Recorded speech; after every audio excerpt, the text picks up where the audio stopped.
I know it was wrong. Stupid, reckless, completely inappropriate. But that night, I didn't care. It was Ethan's birthday, his 23rd. The house was packed with his friends, half of them drunk and laughing too loudly, the other half sprawled out on the furniture like it was theirs. I wasn't planning to show up. I wasn't invited, not really. But something about the night, about Ethan, drew me in. I told myself I was just checking in, making sure the place wasn't destroyed by the time Raymond got back from his weekend fishing trip. But I didn't bother dressing the part. Instead, I threw on an oversized hoodie, the soft gray one that barely skimmed my thighs, and nothing else. By the time I arrived, the party was winding down. A few stragglers lingered in the kitchen, and someone was passed out on the living room floor. The smell of stale beer and cheap cologne hung in the air. I spotted Ethan leaning against the counter, a bottle of whiskey in one hand, his sleeves rolled up to reveal the muscular arms I'd been trying not to notice for weeks. When he saw me, his eyes widened slightly. His gaze dropped, taking in the hoodie, the bare stretch of my legs beneath it. He didn't say a word, but the look on his face was enough to send a rush of heat through me.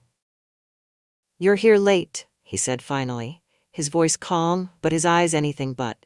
"I just wanted to check on things," I said, shrugging like it was no big deal. His lips quirked into a faint smirk, but he didn't push the conversation. The tension between us was thick, almost suffocating, but neither of us acknowledged it.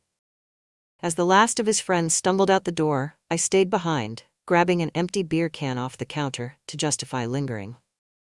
The house was quiet now, the only sound the faint hum of the refrigerator. Ethan leaned against the doorframe, watching me with that same unreadable expression. "You don't have to stay," he said, but his voice was soft, almost hesitant. "I don't mind," I replied, my heart pounding. And I didn't.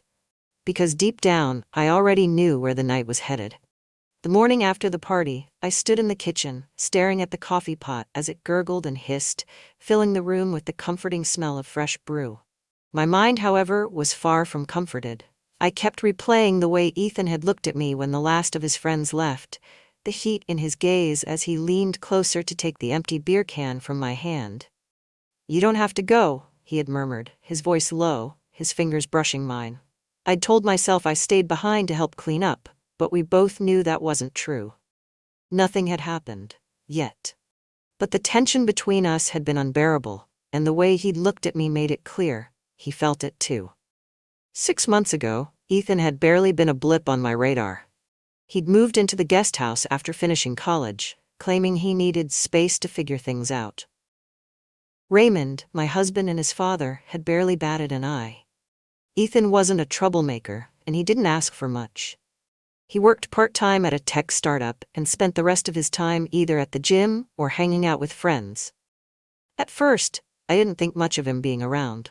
I'd married Raymond 10 years ago, long after Ethan was grown, and our relationship had always been cordial but distant. I was the polite stepmom who remembered his birthday and offered him coffee when he visited, but nothing more. But something changed when he moved in. He wasn't the lanky kid I vaguely remembered meeting years ago. Ethan was confident now, broad-shouldered, with sharp features that caught my attention in ways I didn't want to admit. He had this quiet intensity about him, the kind of presence that filled a room without trying. I started noticing the little things. The way his voice dropped when he spoke to me, the way he leaned just a little too close when he passed me in the kitchen, the way his eyes lingered on me for a second too long. At first, I convinced myself I was imagining it. But then, the signs became harder to ignore. 2 weeks before his birthday party, there had been another moment. A smaller one, but no less significant. I was outside watering the garden, the late afternoon sun beating down on my shoulders. I wore a simple sundress, one that clung to my body in the heat. I didn't think twice about it. Raymond was at work and Ethan rarely left the guest house during the day. But when I turned toward the kitchen window, I saw him. He was standing there, watching me. His face was partially obscured by the glass, but I could see the way his eyes traced the curve of my body. He didn't look away when I caught him. He held my gaze, a faint smirk tugging at the corner of his mouth. I felt a flush creep up my neck, my heart pounding as I turned back to the garden. I tried to shake it off, but the look he gave me stayed with me long after I'd put the hose away. From that day on, things shifted between us. Ethan started leaving little notes for me, casual at first. A sticky note on the counter, "We're out of coffee." A slip of paper in my real estate files. "Nice dress today." The comments could have been innocent, but the way they made my stomach flip told me otherwise. I started noticing my own behavior changing too. I lingered in the kitchen longer when he was there, finding excuses to talk to him. I caught myself dressing differently, choosing fitted blouses and shorter skirts on days I knew he'd be home. I hated myself for it. I was a grown woman, married, with a successful career and a reputation to uphold. And yet Ethan had awakened something in me, something I thought had died years ago. Raymond, of course, didn't notice a thing. My husband had always been a practical man, more focused on his schedule and routines than on me. He wasn't unkind, but he was distant, preoccupied. He'd retired from the military a few years ago, and his days were spent tinkering in the garage or watching history documentaries. Our marriage was stable, predictable, and utterly passionless. It had been years since he'd touched me in a way that felt meaningful, and I'd stopped trying to fix it long ago. Ethan was the opposite of everything Raymond represented. He was young, vibrant, and full of life. And every time he looked at me, I felt like I was waking up after years of sleepwalking.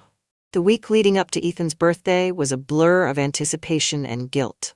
I told myself I wouldn't go to the party, that staying away was the best thing I could do.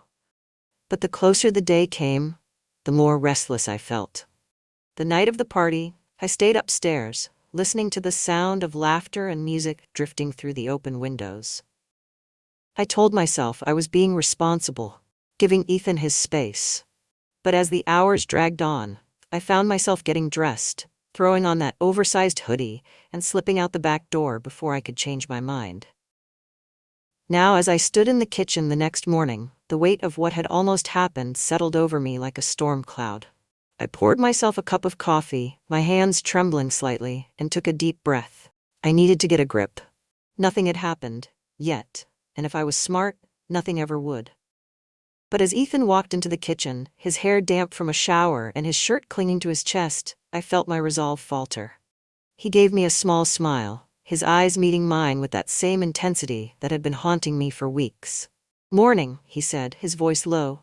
"Morning," I replied, my pulse quickening. As he poured himself a cup of coffee, I caught him glancing at me out of the corner of his eye. The silence between us was thick, loaded with everything we weren't saying. I told myself to walk away, to leave the room before I did something I couldn't take back.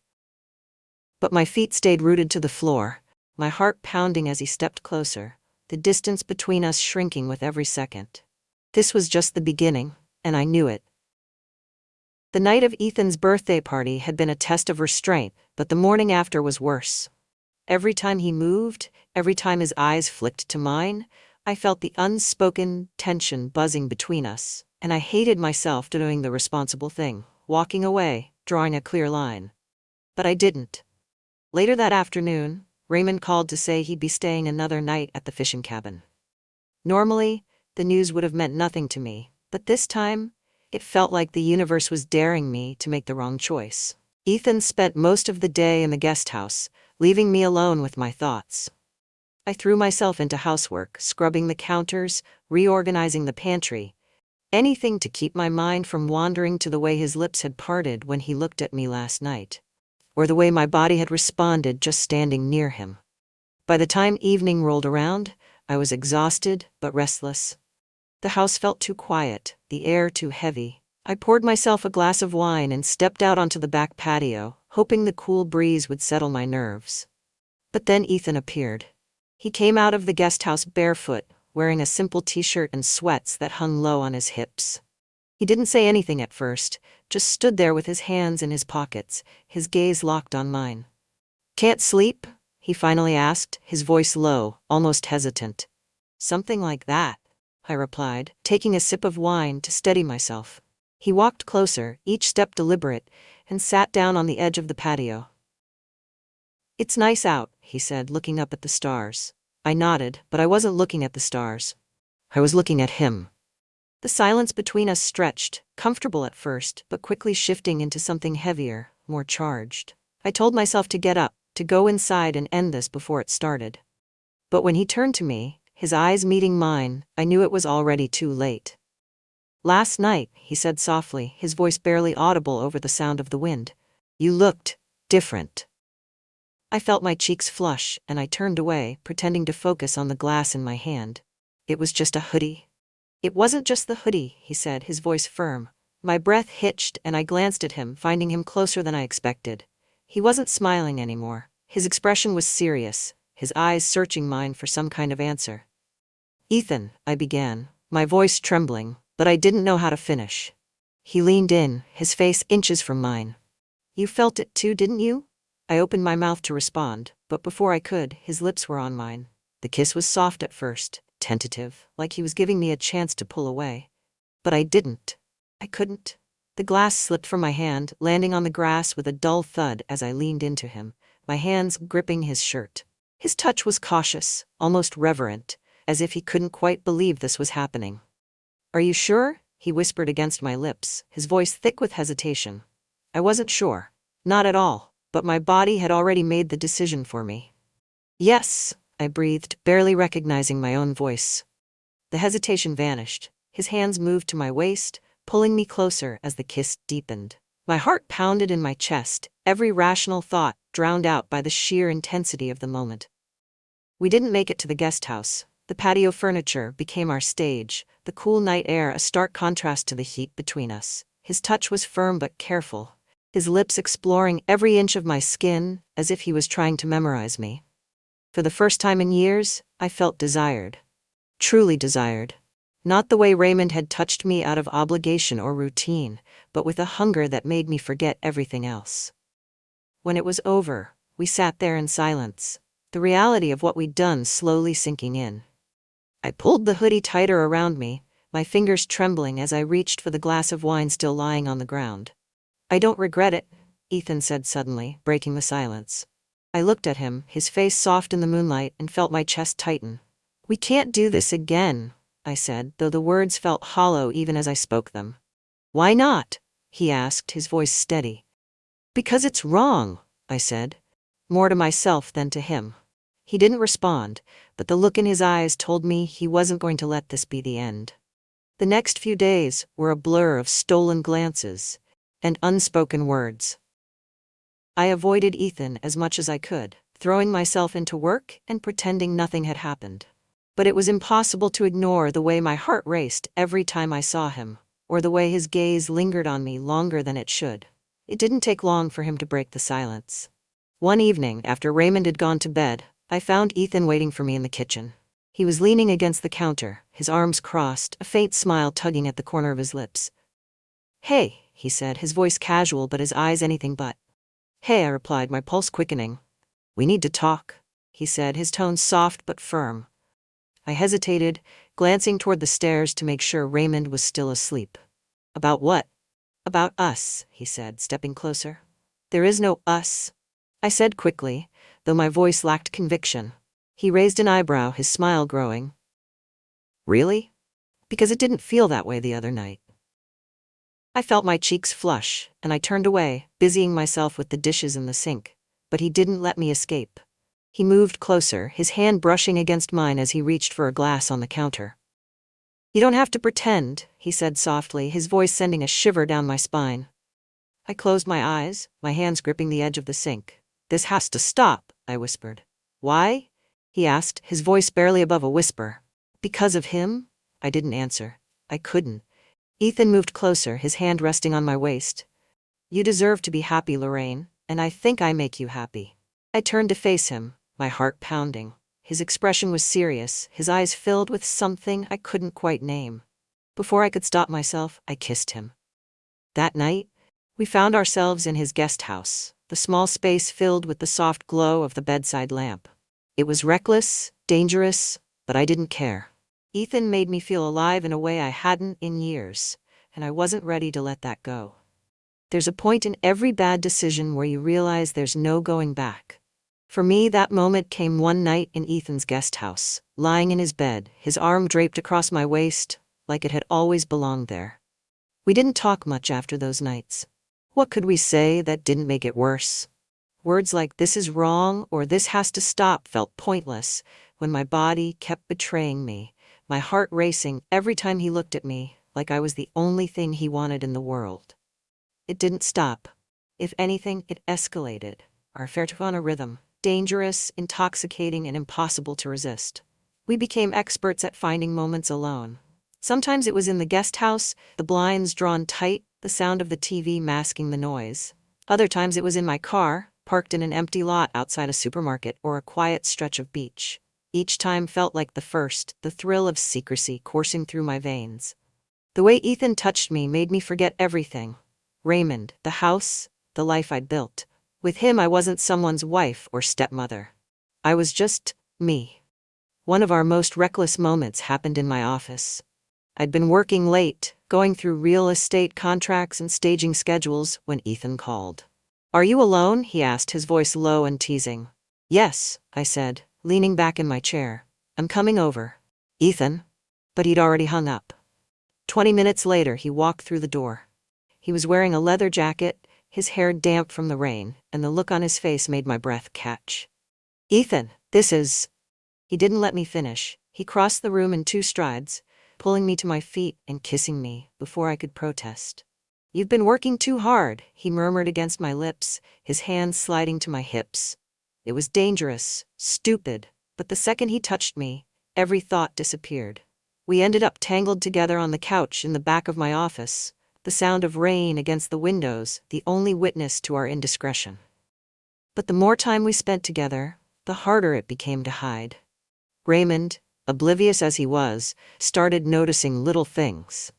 How I seemed distracted at dinner, how I was suddenly spending more time in the guest house under the guise of helping Ethan with paperwork. Then there was Marcy, my best friend. She'd always been sharp, able to read me better than anyone else, and lately she'd been giving me looks that made my stomach twist. One afternoon, we were having lunch at a small cafe downtown when she finally said something. "You seem different lately," she said, her tone casual but her eyes probing. "Different how?" I asked, trying to sound uninterested. She shrugged, stirring her coffee. "I don't know, distracted, like you're hiding something." I forced a laugh. "I think you're imagining things." "Am I?" she asked, raising an eyebrow. Her gaze lingered on me for a moment longer before she let it drop, but I could tell she wasn't convinced. Then there was Raymond. He wasn't an attentive man by any means, but he wasn't stupid.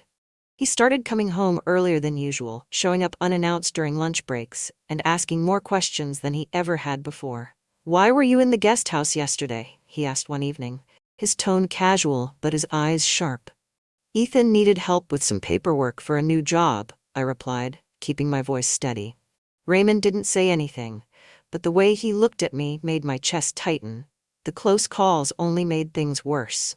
One night, after Raymond had gone to bed, I slipped out of the house and into the guest house. I didn't bother knocking. Ethan was waiting for me, his smile lazy and confident as he pulled me inside. "What if he wakes up?" I asked, even as Ethan's hands found my waist. "He won't," he said, his voice low and reassuring. But halfway through the night, we heard the unmistakable sound of footsteps outside the guest house. My heart stopped as I scrambled to straighten my clothes, Ethan's expression shifting from calm to alarmed in an instant. The door rattled, but it didn't open. "Ethan?" Raymond's voice called from the other side. Ethan opened the door just wide enough to peek out. "What's up, Dad?" Raymond looked at him suspiciously, his eyes flicking to the rumpled couch behind him. "What are you doing out here so late?" "Couldn't sleep," Ethan said smoothly. "Thought I'd watch some TV." Raymond stared at him for a long moment before nodding. "Don't stay up too late." When he left, I let out a shaky breath, my heart pounding in my chest. "That was too close," I whispered. Ethan smirked, pulling me back into his arms. "Close makes it exciting." But the excitement couldn't last forever. The cracks were starting to show. Marcy became more suspicious, her probing questions becoming harder to deflect. Raymond's behavior grew more erratic, his once blind trust giving way to sharp, pointed interrogations. And then there was Ethan. The closer we became, the more possessive he grew. He hated the time I spent with Raymond, even if it was just sitting in the same room. He started showing up unannounced at my office, texting me constantly and demanding to know where I was when I wasn't with him. "You don't belong with him," he said one night, his voice low but firm. "You belong with me." "It's not that simple," I replied, my chest tightening. "Why not?" he demanded, his frustration bubbling to the surface. "What are you so afraid of?" "Everything," I wanted to say, but the words wouldn't come. The tension between us reached its peak one afternoon when Marcy showed up at the house unexpectedly. She caught me coming out of the guest house, my hair tousled and my cheeks flushed. "Lorraine," she said, her voice sharp. "What the hell are you doing?" I froze, my mind racing for an excuse. But the look on her face told me she already knew. "You can't keep doing this," she said, her voice low but urgent. "If Raymond finds out—" I didn't let her finish. "Marcy, please," I said, my voice trembling. "Don't say anything." Her eyes softened, but her jaw remained tight. "You need to end this, Lorraine, before it's too late." But deep down I knew it already was. The walls were closing in, and it was only a matter of time before everything came crashing down. It started with a text. I was at the office, flipping through property listings and trying to focus on work when my phone buzzed on the desk. It was from Ethan. "We need to talk, tonight." The message made my stomach twist. Ethan's texts were usually playful, teasing, but this one felt different, urgent, serious. I typed out a quick response. "What's wrong?" His reply came almost instantly. "Just come to the guest house after dinner. It's important." I stared at the screen, my heart pounding. Something was wrong, I could feel it. That evening, dinner with Raymond was unbearable. He barely spoke, pushing his food around his plate with a look I couldn't decipher. Normally, his silence would have been a relief, but tonight it felt heavy, suffocating. As soon as the dishes were cleared, I excused myself, claiming I had work to finish. Raymond didn't respond, just grunted and turned on the TV. I slipped out of the house and made my way to the guest house, the cool night air doing little to calm my nerves. When I opened the door, Ethan was pacing the small living room, his face tight with worry. "What's going on?" I asked, closing the door behind me. He stopped and looked at me, his jaw clenched. "It's Adam, Ethan's friend. The one who'd been giving me those knowing looks for weeks, like he was piecing something together." "What about him?" I asked, dread pooling in my stomach. "He knows," Ethan said, his voice low. "He saw us texting, and he's threatening to tell Dad." The room seemed to tilt, and I gripped the back of a chair to steady myself. "Why would he do that?" "He thinks he's helping," Ethan said bitterly. "He says this is messed up and that Dad deserves to know." My mind raced. If Adam told Raymond, it would be over. Everything. "What do we do?" I asked, my voice barely above a whisper. Ethan stepped closer, his hands gripping my shoulders. "We end it before he can. We tell him ourselves." I stared at him, my heart hammering. "Are you insane? That would destroy him." "It's better than him finding out from Adam," Ethan argued. "At least we can control the story." But there was no controlling this, no softening the blow. The decision was made for us the next day. I was at home cleaning up the kitchen when Raymond walked in holding an envelope. His expression was unreadable, but the tension in his shoulders made my stomach churn. "What's this?" he asked, dropping the envelope on the counter in front of me. I froze, staring at it like it might explode. "I don't know," I said carefully. "Open it," he said, his voice dangerously calm. My hands shook as I tore open the envelope. Inside were photos, grainy but damning. Me and Ethan in the guest house, me leaving his room late at night, and the worst one, the two of us kissing in my office parking lot. I felt the blood drain from my face. "Do you have anything to say?" Raymond asked, his tone cold. "Raymond, I don't," he snapped, slamming his hand on the counter. "Don't you dare lie to me." Before I could respond, Ethan walked into the room, his eyes flicked to the envelope on the counter, and I saw the panic flash across his face. "Dad," he started, but Raymond cut him off. "Don't, just don't," Raymond said, his voice shaking with rage. "How long has this been going on?" Neither of us answered. "That's what I thought," Raymond said, his voice dripping with disgust. He turned to me, his face twisted with betrayal. "I trusted you, I married you, and this is what you do." "I'm sorry," I whispered, tears stinging my eyes. "Sorry doesn't fix this," he spat. He turned to Ethan, his fists clenched. "And you're supposed to be my son, my own damn son." Ethan stepped forward, his jaw tight. "Dad, it's not what you think. You don't get to explain," Raymond shouted, his voice echoing through the house. Then, in one swift motion, he swung at Ethan. The fight was chaotic. Raymond's fist connected with Ethan's jaw, sending him stumbling back. But Ethan recovered quickly, shoving Raymond against the counter. "Stop it!" I screamed, but neither of them listened.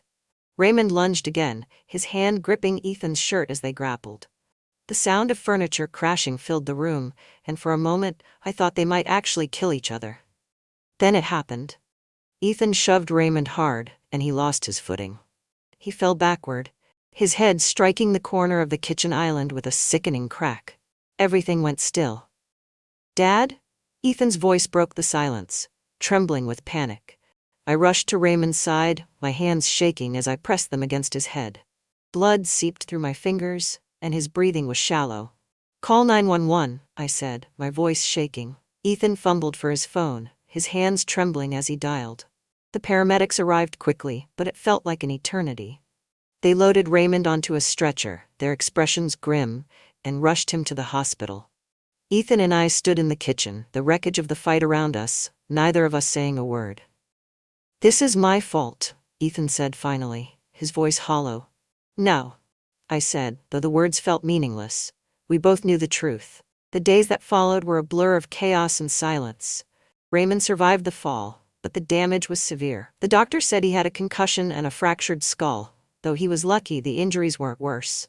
They kept him in the hospital for observation, but I didn't go to see him. I couldn't. Instead, I stayed home, pacing the house while the weight of everything we'd done pressed down on me like a suffocating fog. Raymond came home 3 days later. He was quiet, his face pale and his movements slow, but his eyes burned with cold fury.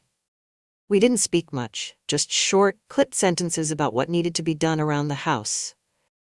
That night, after Ethan had gone to the guest house, Raymond finally confronted me.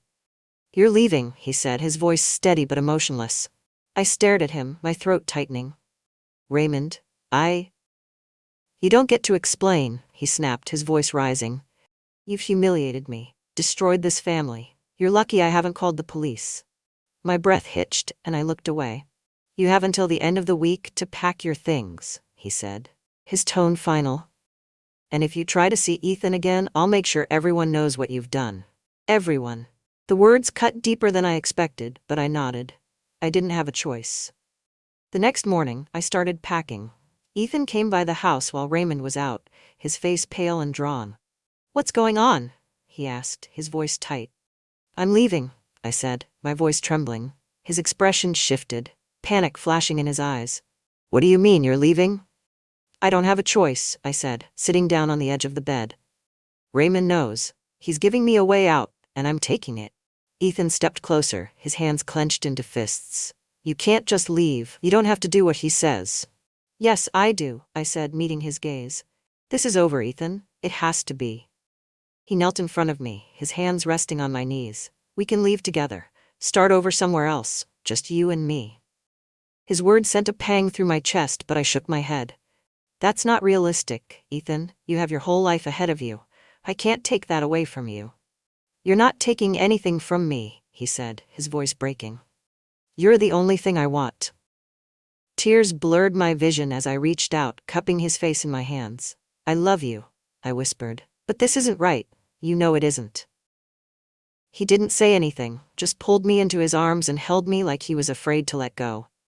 By the end of the week, I was gone. I moved into a small apartment 2 towns over, a far cry from the house I'd called home for the past 10 years. It was quiet and lonely, but it was what I deserved. Ethan tried to call me a few times, but I didn't answer. I couldn't. I needed to let him go, for both our sakes.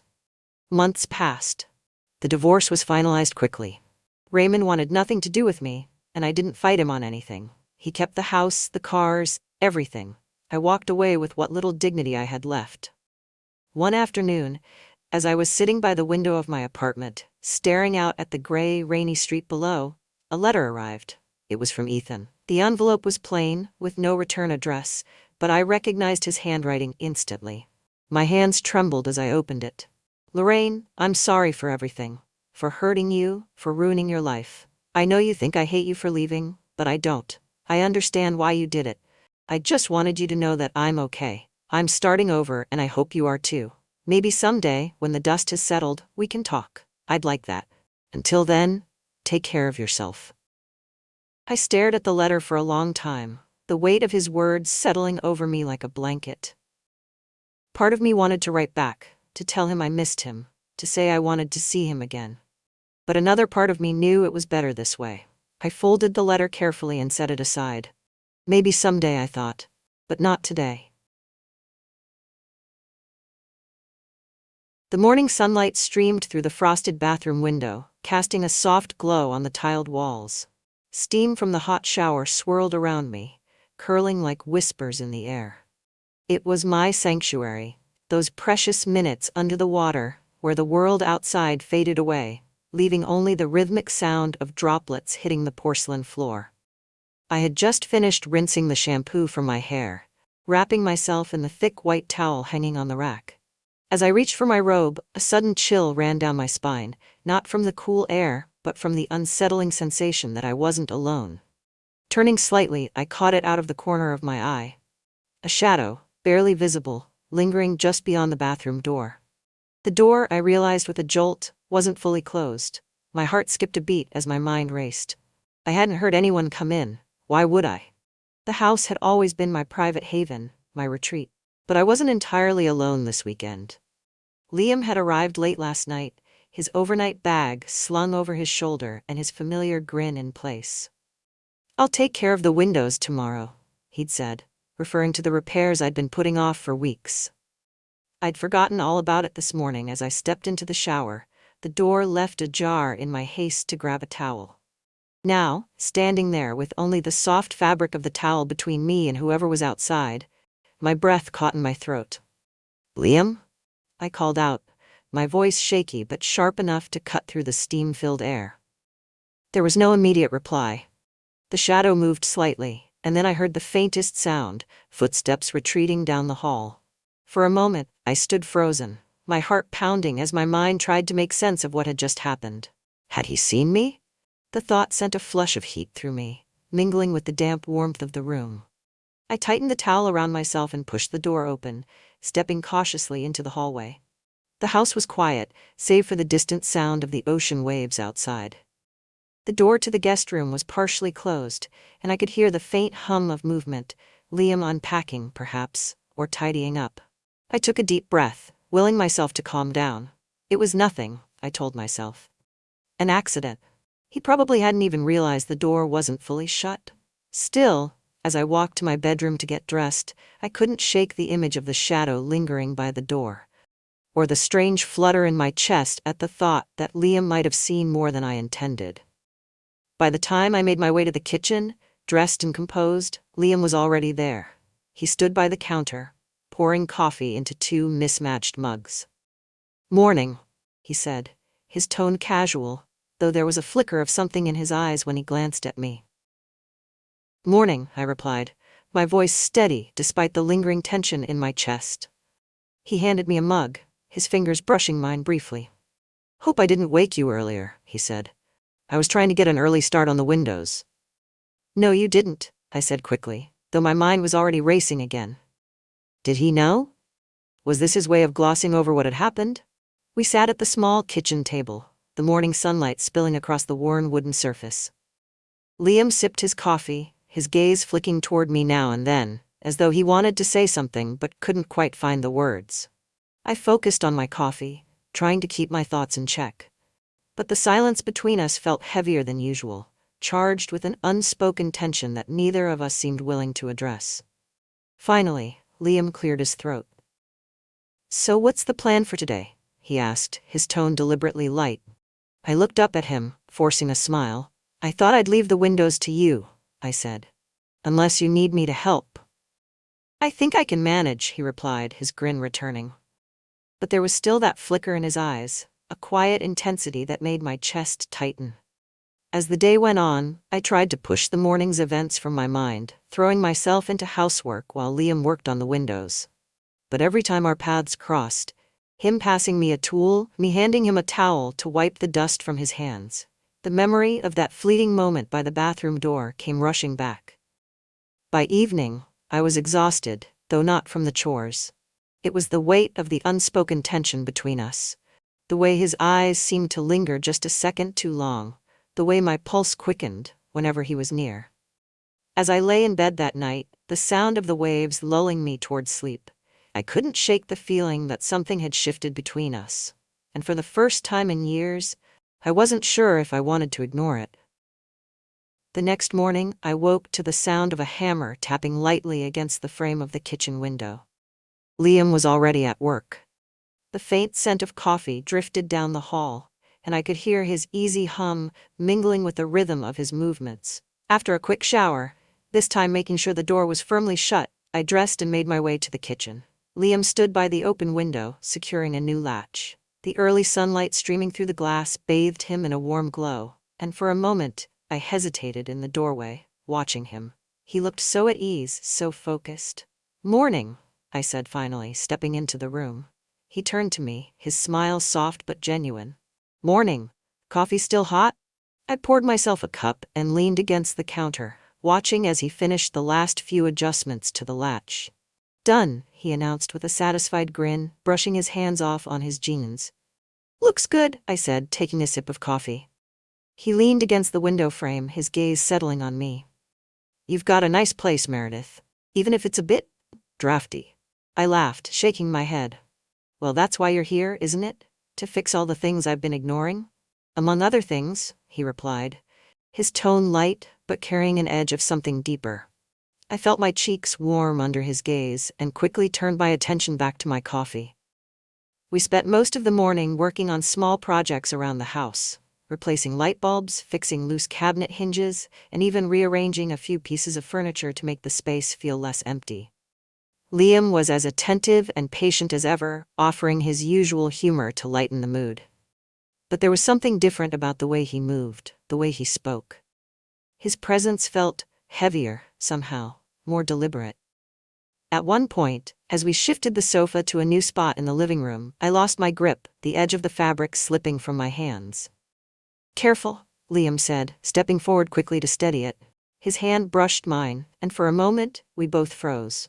Our eyes met, and the space between us seemed to shrink. I could feel the warmth of his hand against mine, the faint rise and fall of his breath. "Got it?" he asked softly, his voice barely above a whisper. "Yeah," I said quickly, pulling back. "Thanks." By lunchtime, the tension between us had grown into an unspoken undercurrent that neither of us seemed willing to address. We sat at the kitchen table, sharing a quiet meal of sandwiches and chips, the occasional clink of our glasses against the wood breaking the silence. "So," Liam began, his tone casual, "what's next on the list?" I glanced at the notepad I'd left on the counter, running through the tasks in my mind. "There's the back door. It's been sticking lately, and the closet in the guest room could use a new hinge." "Easy enough," he said with a nod. "Anything else?" I hesitated, my gaze lingering on him longer than I intended. "No, I think that's it for now." "Okay," he said, his smile returning. But there was a flicker of something in his eyes, something I couldn't quite place.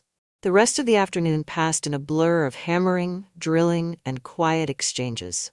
By the time we finished for the day, the house felt lighter, as though the physical repairs had somehow lifted the emotional weight that had been hanging over it. "You've done a lot," I said as we stood in the living room, surveying the results of our work. "Well, it's easy when the company's good," Liam replied, his tone light but sincere. I smiled, my chest tightening at the warmth in his voice. "Thank you, Liam. Really." He shrugged, his grin turning playful. "Just doing my part." That evening, after Liam had gone to shower, and I was left alone in the kitchen, I found myself replaying the day's moments in my mind. The way his hand had lingered on mine, the quiet intensity in his gaze, the way his presence seemed to fill the house in a way I hadn't realized I needed. I told myself it was nothing, that I was overthinking things. But deep down, I knew better. Later, as we sat on the porch watching the sun dip below the horizon, the air between us felt heavy again, not with discomfort but with something unspoken, something neither of us seemed ready to name. "This was a good day," Liam said softly, his voice breaking the silence. "It was," I agreed, though my chest tightened at the weight of the moment. He turned to look at me, his eyes catching the fading light. "I'm glad I came," he said. "Me too." I replied, my voice barely above a whisper. For a moment we just sat there, the sound of the waves filling the space between us. And though neither of us said it aloud, I knew we were both thinking the same thing. Something was changing, and neither of us could stop it. The following day, the air in the house felt different, charged, like the moments just before a storm. Liam had finished most of the repairs and suggested tackling the last project, painting the small sunroom that overlooked the backyard. It'll brighten the space, he said, standing in the doorway with a can of paint in one hand and a roller in the other. I hesitated, unsure if spending another entire day in close proximity to him was a good idea. But the look in his eyes, hopeful, expectant, was hard to refuse. Okay, I said finally, grabbing a brush. The sunroom had always been my favorite part of the house, but years of neglect had dulled its charm. The pale blue walls were chipped and faded, and the wooden floor creaked underfoot. We worked in near silence at first, the sound of brushes and rollers filling the space. But as the hours passed, the quiet began to give way to easy conversation. Liam told me stories about his childhood, about how Paul used to take him fishing on weekends. I shared memories of my own, how Paul had taught me to garden, how we'd spent endless summers in this very sunroom, talking about nothing and everything. The memories brought a bittersweet ache to my chest. But Liam's laughter and warmth made it bearable. At one point, as I stretched to reach a high corner, the ladder wobbled slightly beneath me. Careful, Liam said, stepping forward instinctively.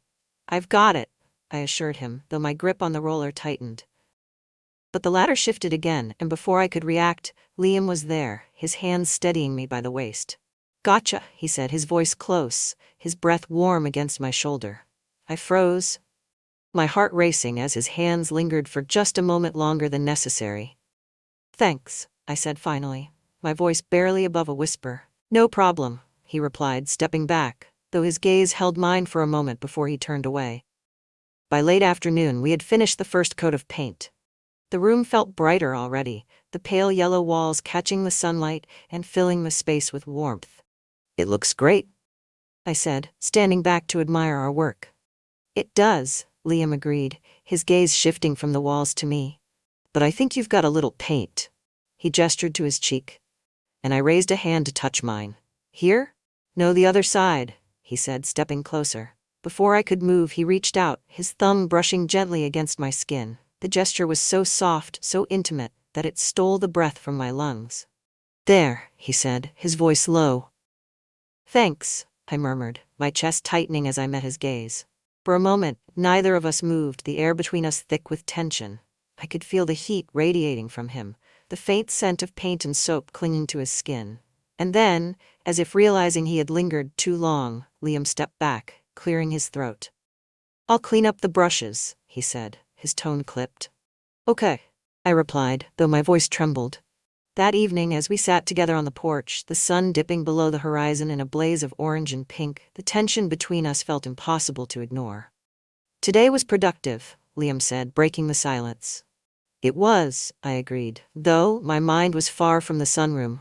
He glanced at me, his expression unreadable. You've been quiet, he said softly. Just tired, I replied, though we both knew it wasn't true. He nodded, his gaze drifting out toward the water. Can I ask you something? Of course, I said, though my stomach tightened at the seriousness in his tone. Do you ever feel like... He trailed off, as if searching for the right words. Like there's something missing?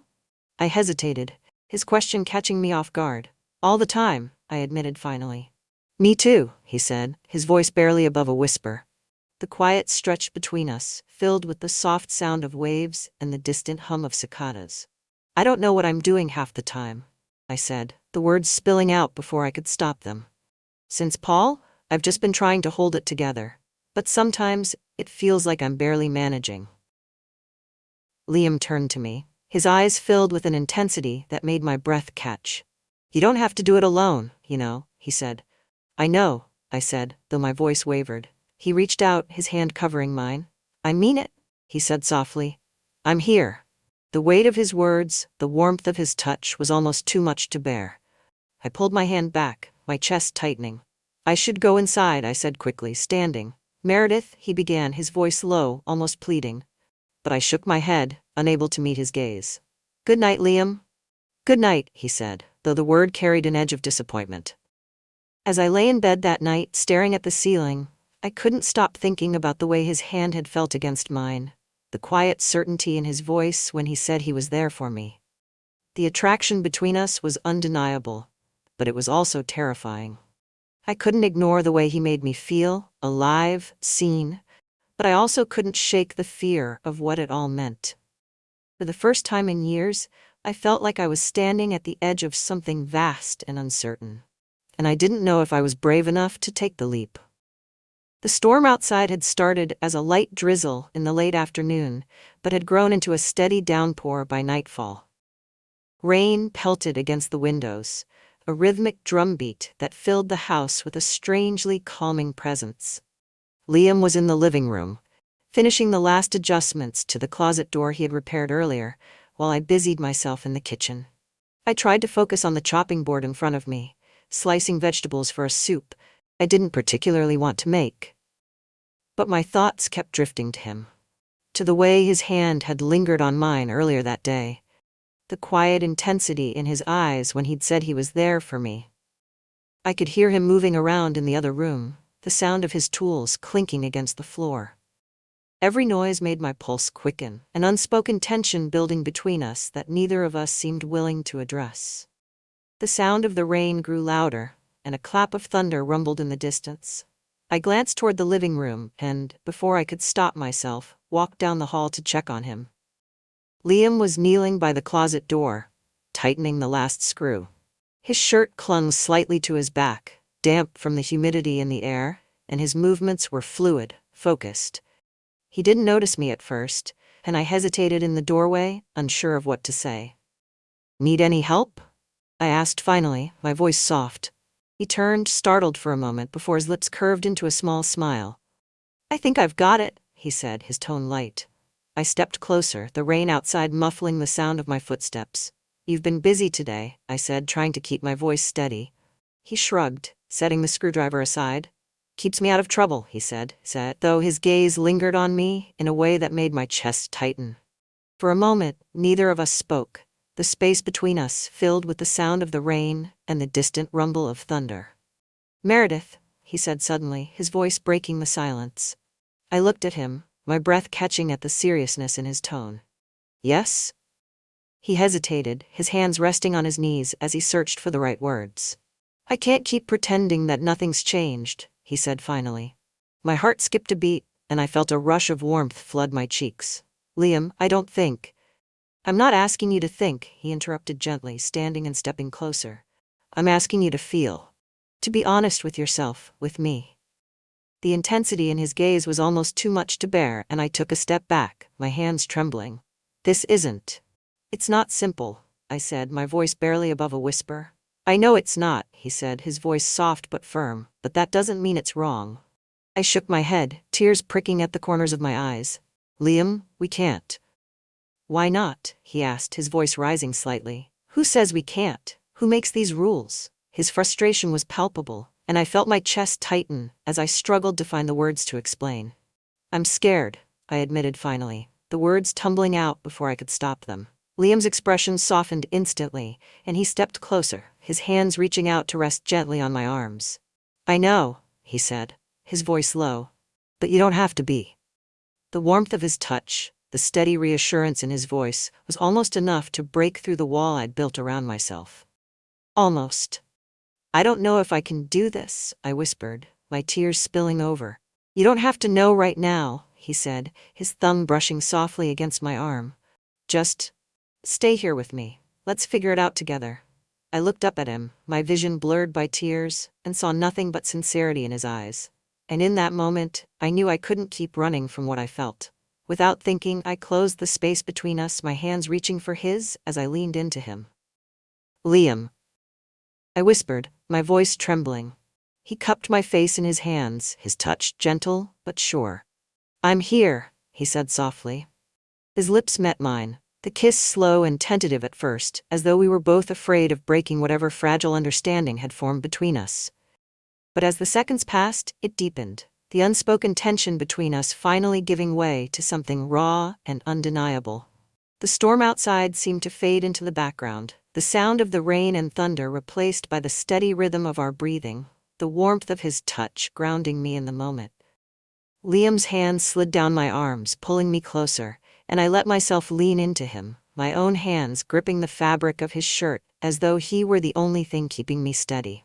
It wasn't perfect. It wasn't neat or planned or anything close to what I thought I wanted. But it was real, and it was ours. When we finally pulled apart, we were both breathless, our foreheads resting against each other as the weight of what had just happened settled over us. "This changes everything," I whispered, my voice shaking. "It doesn't have to," Liam said softly, his hand still resting on my waist. "We'll take it one step at a time." I nodded, though the fear still lingered at the edges of my mind. "Okay," I said finally. The rest of the evening passed in a quiet blur. Liam stayed close, his presence a constant reassurance as we sat together in the living room, the storm outside finally beginning to wane. When it was time to head to bed, he kissed me softly at the door, his touch lingering as though he didn't want to let go. "Good night, Meredith," he said, his voice warm and steady. "Good night," I replied, my chest tight as I watched him walk away. As I lay in bed that night, staring at the ceiling, I couldn't stop replaying the events of the evening in my mind. We had crossed a line, one that couldn't be uncrossed. But for the first time, I wasn't sure I wanted to go back. The next morning, the storm had passed, leaving the air crisp and fresh. Sunlight streamed through the windows, casting golden streaks across the floor. The house was quiet, save for the faint creak of the floorboards as I padded into the kitchen.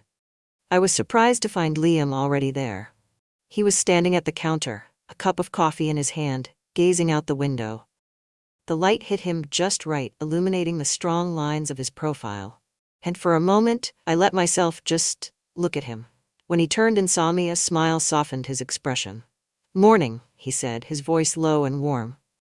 "Morning," I replied, my chest tightening at the memory of the night before. We sat at the small kitchen table, the space between us both charged and fragile. Liam seemed calm, but his eyes held a quiet intensity that made my pulse quicken. "Did you sleep okay?" he asked, his voice gentle. I hesitated, not knowing how to answer. I didn't sleep much," I admitted finally. "Me neither," he said, his lips curving into a small, understanding smile. The silence that followed was heavy, filled with everything we weren't saying. I wanted to ask him what came next, to understand how he could seem so steady when I felt like I was standing on the edge of a cliff. But before I could find the words, Liam leaned forward, his gaze steady. "We should talk," he said softly. I nodded, though my stomach twisted with anxiety. "You're right," I said, my voice barely above a whisper. "I know last night was a lot," he began, his tone careful. "And I don't want you to feel pressured or overwhelmed. But I need you to know that I meant every word I said." I looked down at my coffee cup, my hands trembling slightly as I traced the rim with my finger. "I don't even know where to start," I admitted. "Start with how you feel," he said, his voice steady but kind. I took a deep breath, the words tumbling out before I could stop them. "I feel scared," I said, "and confused, and alive. For the first time in years, I feel like I'm actually living instead of just going through the motions. But that scares me too." Liam reached across the table, his hand covering mine.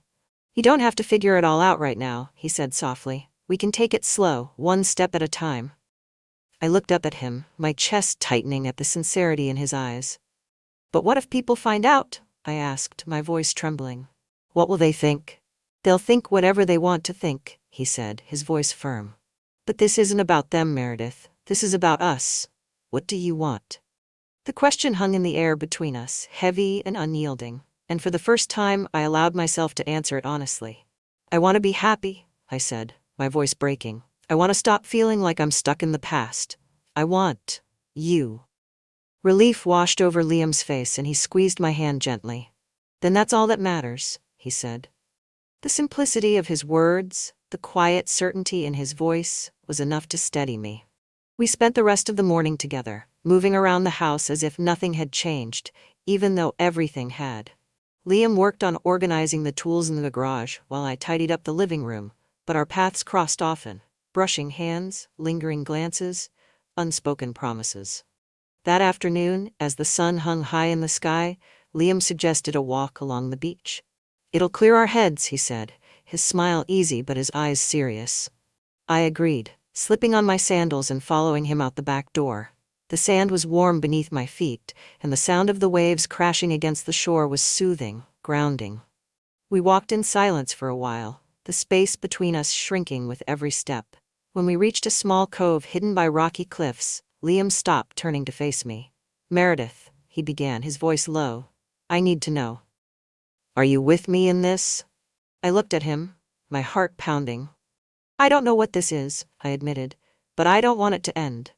That's enough for me, he said, stepping closer. His hands found mine, and he pulled me toward him, his gaze locked on mine. You're enough for me, he said softly, his voice filled with conviction.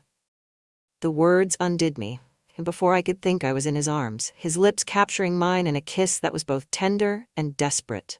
The world around us seemed to fade, the sound of the waves and the warmth of the sun a distant hum.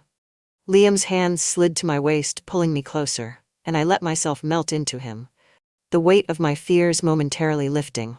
We stayed like that for what felt like hours, wrapped in each other, the world beyond the cove forgotten. When we finally pulled apart, Liam rested his forehead against mine, his breathing uneven. I love you, he said, his voice barely above a whisper. My breath caught, and for a moment, I couldn't speak. But as I looked into his eyes, I knew the truth of my own feelings. I love you too, I said, my voice trembling but sure. The rest of the day passed in a blur of quiet moments and unspoken understanding. That night, as we sat together on the porch, the stars scattered across the sky like tiny diamonds, I felt something I hadn't felt in years. Hope. We talked about the future, not in specifics, but in broad strokes, painting a picture of a life that was messy and complicated but ours. You're sure about this? I asked, my voice quiet. I've never been more sure of anything, Liam said, his hand brushing against mine. And for the first time, I allowed myself to believe him. The next morning, the sunlight streamed through the windows, warm and golden, illuminating the quiet stillness of the house. For the first time in years, I woke up with a sense of calm that felt unfamiliar yet welcome. The heaviness that had lingered for so long seemed to have lifted, leaving behind something lighter, something hopeful. I found Liam in the kitchen, his back to me as he poured 2 cups of coffee. He turned when he heard my footsteps, his easy smile softening as our eyes met. Morning, he said, his voice warm and steady. Morning, I replied, taking the cup he offered. We stood there for a moment, sipping our coffee in comfortable silence. The memory of the day before lingered between us, unspoken but undeniable. As we moved through the morning, tidying the house and preparing for the week ahead, the tension that had defined so many of our previous interactions was gone. Instead, there was an ease between us, a quiet understanding that neither of us needed to voice. By mid-morning, Liam suggested another walk on the beach. One last stroll before I head out, he said, his tone light but his eyes serious. I hesitated, the thought of him leaving twisting something inside me. But I nodded, slipping on my sandals and following him out the door. The beach was nearly empty, the waves lapping gently at the shore as we walked side by side. The sun was warm on my skin, the breeze carrying the faint scent of salt and seaweed. For a while we didn't speak, the sound of the ocean filling the space between us. But as we reached the rocky cove where we had shared so many quiet moments, Liam stopped, turning to face me. I've been thinking, he began, his voice careful. About what? I asked, though my chest tightened at the seriousness in his tone. About us, he said simply. He took a step closer, his hand reaching for mine. I know this isn't easy, he said, and I know there are a lot of things we'll have to figure out. But I meant what I said yesterday. I want this. I want us. I looked at him, my heart pounding. Liam, what if? What if it works? He interrupted gently, his gaze steady. His words hung in the air, so simple yet so profound. And as I looked at him, standing there with the ocean stretching endlessly behind him, I felt a clarity I hadn't expected. I don't know what the future looks like, I admitted, my voice trembling. But I don't want to go back to the way things were. I want to move forward. With you. Relief washed over his face, and he squeezed my hand gently. We'll figure it out, he said. As we made our way back to the house, the reality of what lay ahead began to settle in. Liam would leave later that afternoon, returning to his life in the city. And I would stay here, in the house that had once been filled with so many memories of Paul, but now held new ones, ones that were ours. But as we stood on the porch, the car keys dangling from his hand, I felt a strange sense of peace. "I'll call you when I get back," he said, his voice soft. I nodded, my chest tightening. "Drive safe." He hesitated, then leaned in, his lips brushing against mine in a kiss that was tender and full of promise. "I'll see you soon," he said, his forehead resting against mine for a moment before he stepped back. As I watched him drive away, a mix of emotions swirled inside me. Sadness, hope, fear, and something deeper. I didn't know what the future held for us. There would be challenges, questions, and decisions we'd have to face. But for the first time in years, I felt ready to face them. Later that evening, as I stood by the window watching the sun dip below the horizon, I slipped the necklace Liam had given me around my neck, the cool metal resting against my skin, like a quiet reminder of everything we had shared. The road ahead was uncertain, but it was ours. And that was enough.